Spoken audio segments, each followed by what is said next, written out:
The legendary comedy Police Academy has brought laughter to millions of viewers around the world. But behind those immortal roles are heartbreaking losses. In this video, we will look back at the journeys and lives of 14 Police Academy stars who have passed away, to remember the faces that made up the legend of the time. Bubba Smith as Moses Hightower. Charles Aaron Bubba Smith was born on February 28, 1945 in Texas. At 39, he became an unforgettable character to audiences around the world as Moses Hightower, a tall, gentle officer in the police academy from Part 1 to Part 6. Besides his comedic personality, Bubba was an NFL football legend, being selected first overall in the 1967 draft and winning Super Bowl V with the Baltimore Colts. Illness had worn away his body, while the image of a steel hero became a psychological burden he could not shake off. On August 3, 2011, Bubba Smith was found dead alone at the age of 66. The cause? Acute drug poisoning and heart failure. An autopsy later confirmed he had CTE, a degenerative brain disease caused by repeated head trauma common in competitive athletes. His heart was twice its normal weight at the time of his death, a poignant symbol of the price paid for sporting glory. Marion Ramsey as Laverne Hooks. Marion Ramsey was born on May 10, 1947 in Philadelphia. At 37, she made her mark in film history as Officer Laverne Hooks, the timid but surprisingly courageous policewoman in Police Academy, from Season 1 through Season 6. Her soft, high-pitched voice became iconic, making Hooks a character audiences would never forget. But the role ultimately became a gilded cage, trapping Ramsey in a single on-screen identity. Too boxed in, Ramsey was rarely cast in other roles. Hollywood couldn't look beyond her squeaky voice in Police Academy, ignoring the fact that she was also a talented stage actress, performing on Broadway and touring nationally in Hello, Dolly. Her personal life mirrored her professional disappointment. After a failed marriage, Marion withdrew from relationships altogether. Childless and without any family, she lived alone in her home in Los Angeles. In her final years, Marion's health rapidly declined. Although the specific cause of death was not released, she suffered a brief illness before passing away on January 7, 2021, at the age of 73. Close friend Nell Carter once revealed that Marion was a very private person, often hiding her pain behind a smile. Her estimated net worth at the time of her death was only about $500,000, a modest figure compared to the emotional impact she left on audiences. But the greatest tragedy was not material. It was being stuck in a role that was so successful that she never had the chance to truly see herself for who she was.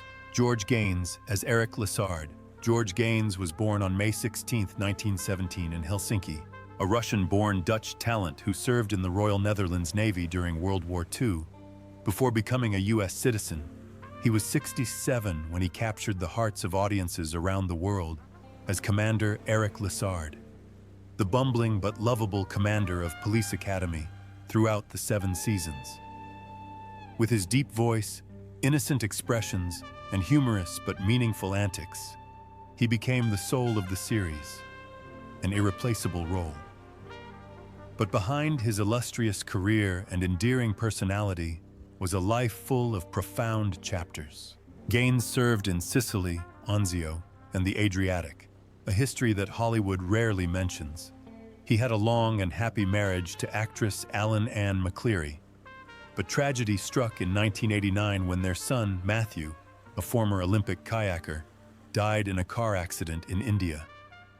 It was a loss that left a deep wound in Gaines, and many believe he became more withdrawn after that moment. In his later years, his health declined, his eyesight deteriorated, his memory faded. But he retained the charm and kindness that characterized both him and Commander Lessard. On February 15, 2016, George Gaines passed away at his daughter's home in North Bend, Washington, at the age of 98. He left behind an estimated $2 million estate, a modest home, and millions of smiles to share with audiences around the world. David Graff as Eugene Tackleberry.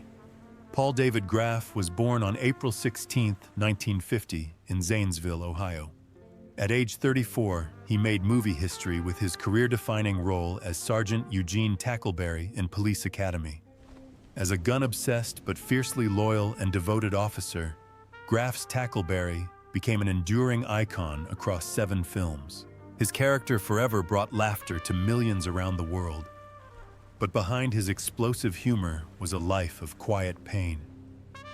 Despite a steady career that included guest appearances on hit shows like Star Trek, Seinfeld, The West Wing, and Home Improvement, Graff never quite escaped the shadow of Tackleberry. A familiar face on television, he struggled with a lingering sense of powerlessness, haunted by the belief that he would always be a supporting character, never a true star.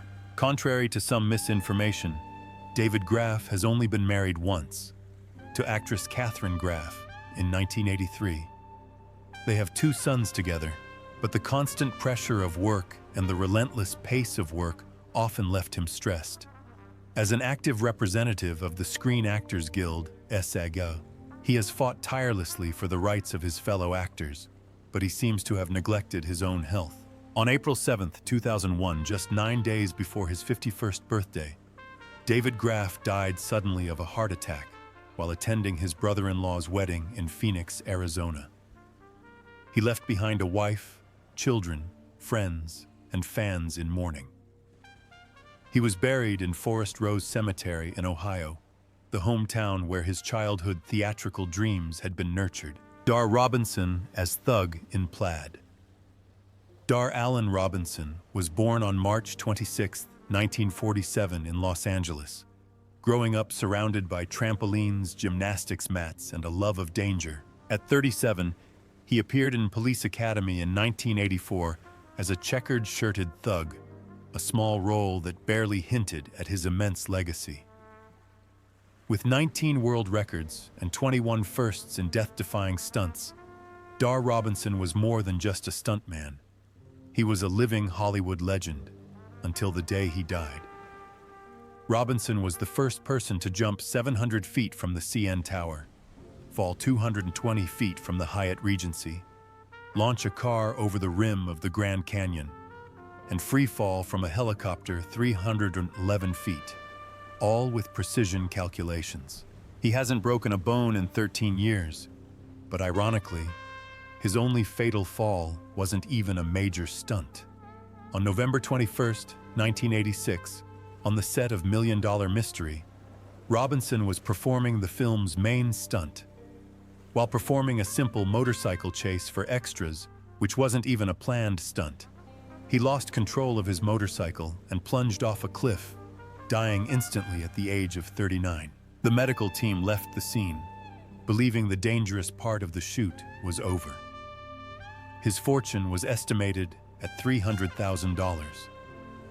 He suffered a failed marriage and left behind 2 sons, including Sean Robinson, who followed his father into the stunt business before also dying of heart failure at a young age. Close friends recall that Dar always lived with a sense of dread about death, and in some ways, he accepted it. Doug Lennox as gang leader. Douglas Joseph Lennox was born on January 21, 1938 in Canada. At the age of 46, he played the main villain in Police Academy, 1984. A gang leader with a stern, cold demeanor that left a lasting impression.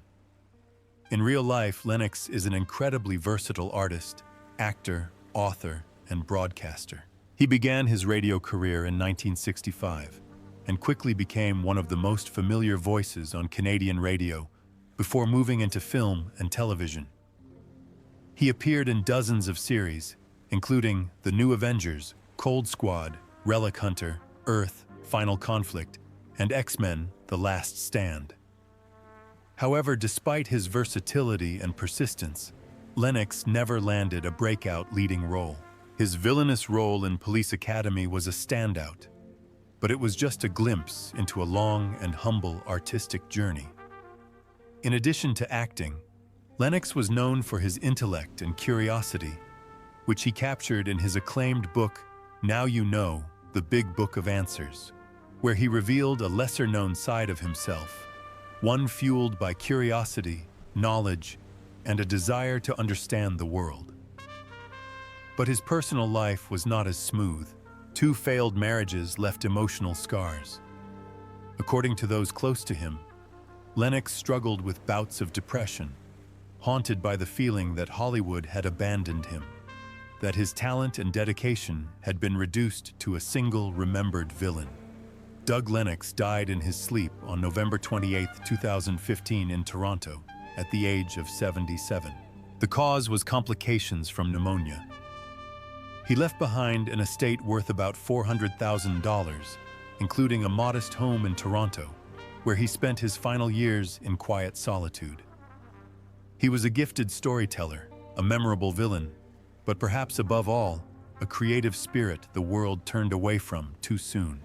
Theodore Ross Roberts was born on June 30, 1934 in Zanesville, Ohio. At the age of 50, he appeared in Police Academy in 1984 as Captain Reed. Although Ross's screen credits were brief, he was already a highly regarded actor, winning a Tony Award for his role as Lion in The Wiz, a role he reprised in the film version alongside Michael Jackson and Diana Ross. However, despite his stage success and powerful presence, his film career never took off as many had hoped. Raised by a nightclub singer mother, Ross was drawn to the spotlight of the West 5th Street nightclub scene at an early age. After completing his military service, he traveled across the United States singing, eventually landing in Los Angeles, where a small role opened the door to Broadway. With his powerful voice, charismatic stage presence, and undeniable charisma, Ross was often relegated to supporting roles, even when sharing the screen with legends like Richard Pryor and James Earl Jones. His personal life was equally tumultuous. A failed marriage left him withdrawn and emotionally distant. Friends spoke of the lavish parties he threw, but behind the excitement was a lonely soul who yearned for deeper recognition. In 1997, he returned to Dayton and opened a jazz club called Your Place, where he occasionally performed. In 1998, he suffered a stroke from which he never fully recovered. Ted Ross died on September 3, 2002, at Good Samaritan Hospital at the age of 68. His estate, estimated at $1 million, consisted largely of a small house in Dayton, where he quietly closed out a life once considered a star, but haunted by untapped potential. Deborah Lee Scott as Violet Fackler. Deborah Lee Scott was born on April 2, 1953, in Elizabeth, New Jersey. At the age of 31, she appeared in the 1984 film Police Academy as Violet Fackler, the fiery, eccentric wife of Douglas Fackler. Although it was a supporting role, the role made her a household name during the golden age of American sitcoms. Off-screen, however, Scott's life was filled with hidden wounds. After early success in Mary Hartman, Welcome Back, Cotter and Angie, she gradually gave up acting and worked as a talent agent in New York. Tragedy continued to strike. Her marriage to actor Jonathan Frakes ended, and she suffered the greatest heartbreak of her life when her fiancé, police officer John Dennis Levi, was killed in the September 11th attacks. According to her sister, Deborah Lee never recovered. She became heavily addicted to alcohol, became increasingly withdrawn, and struggled with severe depression. Just days after her 52nd birthday, Deborah Lee Scott died in her sleep at her home on Amelia Island, Florida. The official cause? Complications from cirrhosis of the liver, linked to years of alcohol abuse. Her estate was worth an estimated $300,000, a modest sum given the fame she once enjoyed. George R. Robertson as Henry J. Hurst. George Ross Robertson was born on April 20, 1933 in Canada. At 51, he became a household name for his portrayal of Police Chief Henry J. Hurst in the Police Academy series. With a mix of grit and humor, He brought weight to the role, which ran in the first 6 films from 1984 to 1989. Hearst's grumpy exterior hid a heart of resignation, endearing him to fans for decades. After Police Academy, however, George R. Robertson took a quieter path, away from the noise of Hollywood. Despite appearing in 3 Oscar-nominated films, Airport, Norma Rae, and JFK, he remained a humble, hard-working supporting actor, more devoted to his craft than to fame. His personal life, however, told a more troubled story. 2 failed marriages kept him away from his family, especially in his later years. Relatives said he often lived alone in his Toronto home, haunted by a sense of abandonment from the industry that had once embraced him. Although his role as Hearst brought him public affection, it did not erase the emptiness that crept into his mind when the spotlight was turned off. George R. Robertson died on January 29, 2023, at the age of 89. His fortune was estimated at $1 million, mostly from real estate and film royalties. While his passing did not cause any drama or scandal, his tragedy lies in his silence, being remembered and forgotten at the same time, as the line between fame and solitude blurs in memory. Joyce Gordon as Mrs. Thompson. Joyce Gordon, born March 25, 1929 in Des Moines, Iowa, is not only an actress, but also one of the most outstanding female pioneers in the history of American television. At age 49, she appeared as Mrs. Thompson in Police Academy, 1984, a small role that helped define the film's signature comedy. But in a career that spanned decades, the role was a quiet note on a long journey of groundbreaking, often unsung achievements. In the 1950s, Joyce Gordon became the first woman to narrate a live television commercial, an act that was almost unthinkable for a woman at the time. She was also the first female announcer at a nationally televised political convention, and the first woman to serve as president of the Screen Actors Guild, SAG local chapter, leading the New York chapter since 1966. Far from being known as the Lady in the Glasses, her affectionate media nickname, Joyce became the familiar voice behind countless automated telephone recordings that millions of Americans hear every day. From the number you have dialed is not in service. Please dial first the area code. She was also the English-language voice for European film legends such as Claudia Cardinale and Jean Moreau, including in Once Upon a Time in the West. On the radio, she voiced Cherry in Mark Trail and Barbara Miller in My Son Jeep. Gentle yet enduring, she was an integral part of American audiovisual culture for decades. Joyce's private life was simple and thoughtful. She spent more than 50 years with actor Bernard Grant and raised 2 children, but her final years were spent quietly and somewhat forgotten. She died on February 28, 2020, at the age of 90, not in 2008, as some reports have erroneously reported, and left behind a massive cultural legacy, although her estimated net worth is only around $500,000. Despite all that she pioneered, contributed, and created, what is perhaps most upsetting is that the world only remembers her for her small role in Police Academy, Beth Amos as the little old lady, Andrew Rubin as George Martine. Andrew Harold Rubin was born on June 22, 1946, in New Bedford, Massachusetts, to an educated Jewish family. After graduating from the American Academy of Dramatic Arts, Rubin emerged as a promising face on American television, with roles in Shazam, The Jeffersons, and Hometown. But it wasn't until he was 38 that he made his mark as the charming, mischievous, womanizing George Martine in the first Police Academy film, 1984. Instead of opening the door to stardom, George Martine turned out to be the pinnacle of Rubin's career. Subsequent roles dwindled, and he was reduced to supporting roles and occasional television appearances. Fame never came as he had hoped, and Rubin gradually withdrew from the public eye, all but disappearing from Hollywood's radar. Few people knew that behind his humor and charisma was a decades-long battle with nicotine addiction, a silent killer that eventually claimed his life.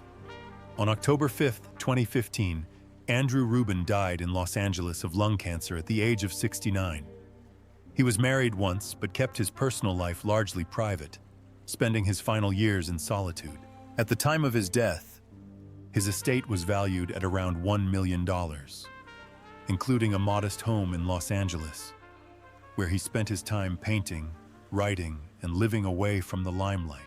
Hugh Wilson, as Angry Driver, Hugh Hamilton Wilson Jr., born August 21, 1943 in Miami, Florida, was one of the most talented creators in television and film in the 1980s and 1990s.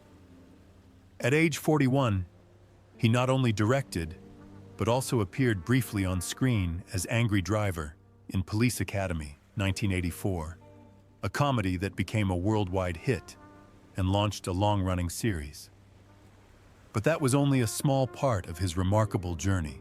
Wilson was the creator of the popular sitcom WKRP in Cincinnati, which received multiple Emmy nominations and a Humanitas Award. He also directed The First Wives Club, 1996, a landmark feminist comedy that grossed over $181 million worldwide and launched the careers of Bette Midler, Goldie Hawn, and Diane Keaton. Behind that success, however, was a complicated personal life. Although he married Charters Smith in 1979 and had 5 children, Wilson had gone through 2 previous divorces, partly due to the pressures of fame and relentless work. He once admitted that the spotlight had left him emotionally drained, that his career had overshadowed his personal life.